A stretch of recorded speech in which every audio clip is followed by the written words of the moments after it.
तासात मोजलं 120.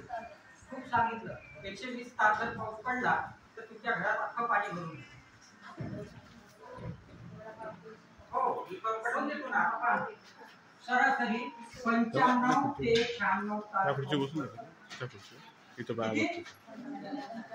आता 24 तासाचा एक दिवस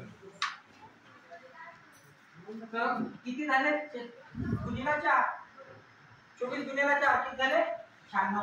4 दिवस करतो किती. आता तुम्ही 1 तास आलेलं नळाचं पाणी 24 तास पुरवता अख्ख्या कुटुंबाला.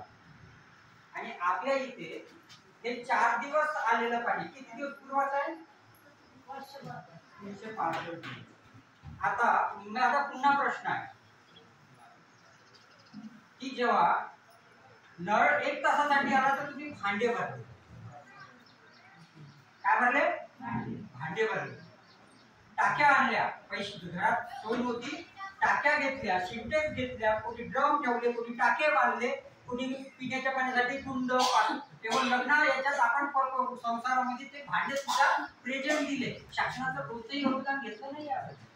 शासनानं कोणतंही अनुदान नाही दिलं. आता 4 दिवसाचं पाणी 365 दिवस पुरवायचं आहे आणि समूहाला पुरवायचं आहे अख्ख्या गावाला द्यायचं आहे.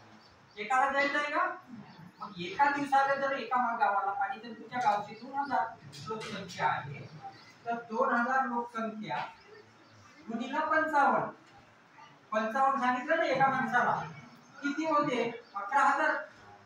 1,10,000 लिटर पाणी एका दिवसाला लागते. 1,10,000 लिटर जर एका दिवसाला पाणी लागते तर 365 तेवढं पाणी लागणार. 365 दिवस आपल्याला पाणी पुरलं पाहिजे म्हणून पावसाचं पाणी जसं तुम्ही नळाचं पाणी भांड्यात ठेवलं पावसाचं पाणी कुठं ठेवलं कोणत्या भांड्यात ठेवलं कोणत्या भांड्यात ठेवलं सध्या आहे का